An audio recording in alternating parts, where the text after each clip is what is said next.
അങ്കമാലി നാടകനിലയത്തിൻ്റെ അമരക്കാരനും മികച്ച സംഘാടകനും നടനുമായ ഔസേപ്പച്ചൻ അരങ്ങൊഴിഞ്ഞിട്ട് ഈ 2025 ഏപ്രിൽ 19 30 വർഷങ്ങൾ പിന്നിടുകയാണ്. 1995 ഏപ്രിൽ 19 അദ്ദേഹം അന്തരിച്ചത്. നാടിനകത്തും പുറത്തുമുള്ള നിരവധി പേർ അദ്ദേഹത്തെ അനുസ്മരിച്ചുകൊണ്ട് ഓഡിയോയിലൂടെയും വീഡിയോയിലൂടെയും സന്ദേശങ്ങൾ അയച്ചുകൊണ്ടിരിക്കുകയാണ്. അവയിൽ ചിലത് ഇതാ. പ്രിയപ്പെട്ടവരെ, എല്ലാവർക്കും നമസ്കാരം. ഞാൻ ചേർത്തൽ ലേഖ. ഔസേപ്പച്ചൻ ചേട്ടൻ്റെ പാവന സ്മരണയ്ക്ക് മുന്നിൽ 1000 കോടി പ്രണാമം. ഞാൻ ഔസേപ്പച്ചൻ ചേട്ടനെ ആദ്യമായിട്ട് കാണുന്നത് 89 മാന്ത്രിക പൂച്ച എന്ന നാടകത്തിൽ അഭിനയിക്കാൻ ചെല്ലുമ്പോൾ. അതിൽ അഭിനയിച്ചിരുന്ന ഒരു ആർട്ടിസ്റ്റ് മാറിയപ്പോൾ പകരത്തിന് എന്നതായിരുന്നു ഞാൻ. അന്ന് ഞാൻ ഔസേപ്പച്ചൻ ചേട്ടനോട് കൂടുതൽ സംസാരിച്ചിട്ടില്ല. പിന്നെ ഞാൻ ഔസേപ്പച്ചൻ ചേട്ടനെ കാണുന്നത് 94 അങ്കമാലി നാടകനിലയം NN പിള്ള സാറിൻ്റെ ക്രോസ് ബെൽറ്റ് നാടകം എടുത്തപ്പോൾ അതിലെ പട്ടാളം ഭവാനി എന്ന കഥാപാത്രം അഭിനയിക്കാൻ ഔസേപ്പച്ചൻ ചേട്ടൻ എന്നെ വന്ന് വിളിച്ചു. ആ ക്യാമ്പിൽ വെച്ചാണ് ഔസേപ്പച്ചൻ ചേട്ടനോട് ഞാൻ കൂടുതൽ സംസാരിക്കുന്നതും എനിക്ക് അടുത്തറിയാനും സാധിക്കുന്നത്. ഇത്ര ചിട്ടയോടുകൂടി കൊണ്ടുപോകുന്നൊരു നാടകസമിതി അന്ന് ഞാൻ വേറെ കണ്ടിട്ടില്ല. എല്ലാത്തിനും ഒരു കൃത്യനിഷ്ഠ ഉണ്ടായിരുന്നു. 9 മണിക്ക് വണ്ടി വിടുമെന്ന് പറഞ്ഞാൽ 8:55 എല്ലാവരും വണ്ടിയിലുണ്ടായിരിക്കും. അതായിരുന്നു അങ്കമാലി നാടകനിലയം. അതായിരുന്നു ഔസേപ്പച്ചൻ ചേട്ടൻ. 17-ാം തീയതി ഞങ്ങൾ മലബാറിലേക്ക് നാടകത്തിന് പോകുമ്പോൾ ഞങ്ങളുടെ കയ്യിൽ നിന്നൊരു ഗ്ലാസ് താഴ്ത്തി വീണ് പൊട്ടി. ഒരു ദുസൂചന വരെ ഞങ്ങൾക്ക് തോന്നി, എന്തോ അപകടം വരാൻ പോകുന്നല്ലോ എന്ന്. 18-ാം തീയതി 2 നാടകമായിരുന്നു. 19-ാം തീയതി മയ്യിലേക്ക് നാടകത്തിന് പോകുന്ന വഴി ഔസേപ്പച്ചൻ ചേട്ടൻ എന്തോ അസ്വസ്ഥത തോന്നിയിട്ട് വഴിയിൽ വണ്ടി നിർത്തി വെള്ളം മേടിച്ച് കുടിച്ചു. അങ്ങനെയാണ് ഞങ്ങൾ നാടക സ്ഥലത്ത് ചെല്ലുന്നത്. അവിടെ ചെന്ന് കഴിഞ്ഞ് വണ്ടിയിൽ നിന്ന് ഇറങ്ങാൻ നേരത്ത് കയ്യിലൊരു പാറ്റ ഇരിക്കുന്നതുകൊണ്ട് ഞാൻ പറഞ്ഞു, ഔസേപ്പച്ചൻ ചേട്ടൻ കയ്യിലൊരു പാറ്റ ഇരിക്കുന്നത്. എടുത്ത വായിക്ക് ഔസേപ്പച്ചൻ ചേട്ടൻ പറഞ്ഞത് പാറ്റ ഉറുമ്പ് വരയ്ക്കാറായി എന്ന്. കുടി നേരത്ത് ചില വാക്കുകൾ പറഞ്ഞാൽ ഫലിക്കുമെന്ന് കേട്ടിട്ടില്ലേ, അതുപോലെ ആയിപ്പോയി. 4:30-5 മണിയോടുകൂടി ഔസേപ്പച്ചൻ ചേട്ടന് നെഞ്ചുവേദന കൂടുതലായി. ആശുപത്രിയിലേക്ക് കൊണ്ടുപോയി. ഷക്കീർ കെയും ജോമോനും അവിടുത്തെ ഭാരവാഹികളിൽ 3-4 പേരും കൂടി. 7 മണിക്കായിരുന്നു നാടകം. 6:30 ഓഡിറ്റോറിയം മുഴുവൻ ആൾക്കാരായി. നാടകം തുടങ്ങുന്നതിന് തൊട്ട് മുൻപായിട്ട് വന്ന് പോയവരിലൊരാൾ വന്ന് പറഞ്ഞു, ഔസേപ്പച്ചൻ ചേട്ടൻ മരിച്ചുപോയി എന്ന്. ആ നിമിഷത്തെക്കുറിച്ച് ഓർക്കുമ്പോൾ ഹൃദയം പൊട്ടിപ്പോകുന്ന മാതിരിയാ. ആ ദിവസം ഒരിക്കലും മറക്കാൻ പറ്റില്ല. നാടക ലോകത്തിന് നല്ലൊരു മുതലാളി സംഘാടകൻ നഷ്ടമായത്. ഔസേപ്പച്ചൻ ചേട്ടാ, പ്രണാമം.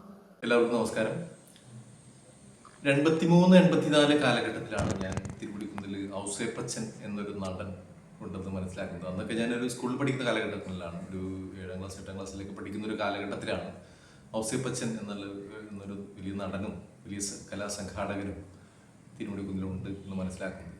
ആ സമയത്തൊക്കെ അങ്കമാലിയിലെ മാനിഷാദ എന്ന് പറയുന്ന തിയേറ്ററിലായിരുന്നു അദ്ദേഹം നാടകം ചെയ്തുകൊണ്ടിരുന്നത്. അപ്പം അന്ന് മാനിഷാദ തിയേറ്ററിൻ്റെ ഒരു നടത്തിപ്പിലും ഔസേപ്പച്ചൻ പങ്കുണ്ടായിരുന്നതാണ് എനിക്ക് മനസ്സിലാവുന്നത്. ആ കാലഘട്ടത്തിൽ ധാരാളം നാടകങ്ങൾ മാനിഷാദ ചെയ്തിരുന്നു. അന്ന് ഇന്നത്തെ പോലെ TV-യോ മറ്റ് സംഗതികളൊന്നും ഇല്ലായിരുന്നൊരു കാലഘട്ടമാണ്. മറ്റ് തരത്തിലുള്ള ഒരു ഇതുകളും ഇല്ലായിരുന്നൊരു കാലഘട്ടം. അതോടൊപ്പം തന്നെ നാടകത്തിന് വളരെ പ്രാധാന്യം ഉണ്ടായിരുന്നൊരു കാലഘട്ടം. വളരെ ജീവിതഗന്ധിയായിട്ടുള്ള ഒരുപാട് നാടകങ്ങൾ അവതരിപ്പിച്ചത് വളരെ പ്രഗത്ഭരായിട്ടുള്ള ഒരുപാട് നാടക പ്രവർത്തകർ അന്ന് നാടകരംഗത്ത് നിറഞ്ഞു നിന്നൊരു കാലഘട്ടമായിരുന്നു. നാടകത്തിൻ്റെ ഏറ്റവും പുഷ്കലമായിട്ടുള്ള ഒരു കാലഘട്ടമായിരുന്നു. ആ കാലഘട്ടത്തിലാണ് ഔസേപ്പച്ചൻ നാടക രംഗത്തേക്ക് വരുന്നത്. അപ്പോൾ അതിന് മുൻപുള്ളൊരു കാലഘട്ടം ഉണ്ടായിരുന്നു. രസന എന്ന് പറഞ്ഞ തിയേറ്റേഴ്സ് VP ജോസഫ് മാഷും ഒക്കെ അടങ്ങിയിട്ടുള്ള ഒരു ഗ്രൂപ്പ്, അത്തരത്തിലുള്ള ഇതിലൂടെയാണ് ഔസേപ്പച്ചൻ്റെ രംഗപ്രവേശനം എന്ന് ഞാൻ മനസ്സിലാക്കിയിട്ടുണ്ട്. പക്ഷെ ആ കാലഘട്ടം എനിക്ക് ഓർമ്മയില്ല.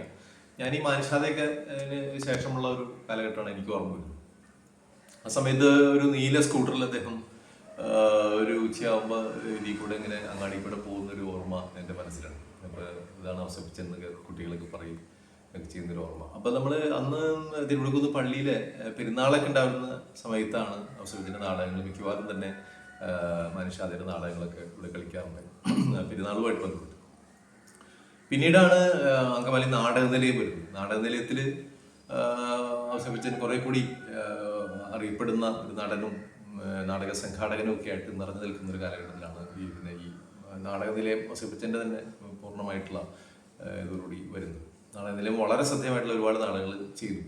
ആ കാലഘട്ടത്തിൽ ബാലൻ അയ്യമ്പള്ളി, അതുപോലെ DK ചെല്ലപ്പൻ തുടങ്ങിയിട്ടുള്ള വളരെ പ്രസിദ്ധരായിട്ടുള്ള നാടക സംവിധായകരും അതുപോലെ നാടക എഴുത്തുകാരും ഒക്കെ ഉൾപ്പെട്ട ഒരു ഗ്രൂപ്പായിരുന്നു ഈ നാടക നിലയം. വളരെ ശ്രദ്ധേയമായിട്ടുള്ള ഒരുപാട് നാടകങ്ങൾ, രക്ഷകൻ എന്ന് പറഞ്ഞ നാടകം, അങ്ങനെ ഒരുപാട് നാടകങ്ങൾ ഞാൻ ഇന്ന് ഓർക്കുന്നു.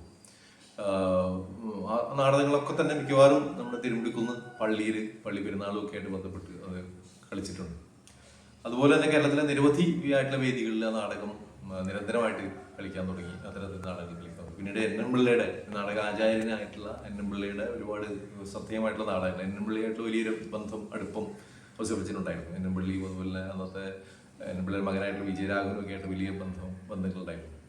അപ്പോൾ ആ സമയത്ത് ഔസേപ്പച്ചൻ്റെ ഈ NN പിള്ളയായിട്ട് സഹകരിച്ചുകൊണ്ട് കുറേ NN പിള്ളയുടെ നാടകങ്ങൾ, അദ്ദേഹം ക്രോസ്ബെറ്റ് പോലെയുള്ള വളരെ മുൻപ് തന്നെ വളരെ ശ്രദ്ധേയമായിട്ടുള്ള നാടകങ്ങൾ വീണ്ടും നാടകനിലയം കാണിക്കാൻ തുടങ്ങി, അവതരിപ്പിക്കാൻ തുടങ്ങി. അതൊക്കെ വളരെ ശ്രദ്ധേയമായിരുന്നു. അങ്ങനെ വളരെ ശ്രദ്ധേയമായി നിൽക്കുന്ന സമയത്താണ് ഔസേപ്പച്ചൻ്റെ വേർപാട് ഉണ്ടാവുന്നത്. ഇതിനകം തന്നെ കേരളത്തിലെ സംസ്ഥാനത്തെ ഏറ്റവും മികച്ച പ്രൊഫഷണൽ നാടകത്തിനുള്ള അവാർഡ് നേടുന്നുണ്ട്. വീരശൃംഖല എന്ന് പറഞ്ഞ നാടകത്തിന് അവാർഡ് നേടുന്നുണ്ട്.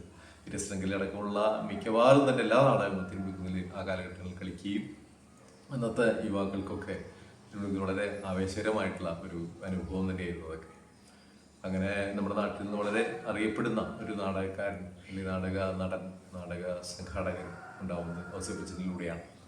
അങ്ങനെ ആ ഒരു വളരെ സജീവമായിട്ടുള്ള, വളരെ പുഷ്കലമായിട്ടുള്ള, വളരെ നിറഞ്ഞ ഒരു കാലഘട്ടമായിരുന്നു അത് ആ കാലം. അപ്പം അങ്ങനെ നിറഞ്ഞു നിൽക്കുന്ന ഒരു കാലഘട്ടത്തിലാണ് ഔസേപ്പച്ചൻ ഒരു നാടകവേദിയിൽ വെച്ച് തന്നെ അദ്ദേഹം മരിക്കാനുണ്ടായത്.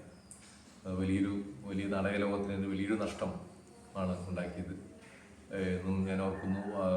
ഔസേപ്പച്ചൻ്റെ ആ മരണശേഷം മരണ ചടങ്ങുകളിലും ശവസംസ്കാര ചടങ്ങുകളിലൊക്കെ നിരവധിയായിട്ടുള്ള നാടകരംഗത്തെയും സിനിമാ രംഗത്തെയും വളരെ അന്നത്തെ സമയത്ത് പ്രശസ്തരായിട്ടുള്ള ഒരുപാട് ആളുകൾ അതിൽ പങ്കെടുത്തിരുന്നു. ഒരു വലിയ ജനാവലി തന്നെ ഔസേപ്പച്ചന് ആദരാഞ്ജലികൾ അർപ്പിക്കാൻ വന്നതുമൊക്കെ എൻ്റെ ഓർമ്മയിലുണ്ട്. അതുപോലെ NN പിള്ളയും വിജയരാഘവനൊക്കെ അന്ന് ഔസേപ്പച്ചൻ്റെ വീട്ടിൽ മിക്കവാറും വരാറുള്ളതും എന്നെ അന്ന് കുട്ടിയായിരുന്നു എന്നെ പോലും NN പിള്ളയൊക്കെയായിട്ട് പരിചയപ്പെടുത്തി തന്നതൊക്കെ ഉള്ള ഓരോ ഓർമ്മകൾ ഇന്നും എൻ്റെ മനസ്സിലുണ്ട്. തീർച്ചയായിട്ടും തിരുമുടിക്കുന്നിലെ പുതിയ തലമുറ ഔസേപ്പച്ചൻ എന്ന വലിയ നടനെയും നാടക സംഘാടകനെയും ഒക്കെ ഓർമ്മിക്കേണ്ടതുണ്ട്. അതിനുവേണ്ടി ദേവീസേട്ടൻ ഒരുക്കിയ ഈ ഒരു ഓൺലൈൻ പരിപാടിക്ക് എല്ലാവിധ ആശംസകളും നേർന്നുകൊണ്ട് നിർത്തട്ടെ. നന്ദി.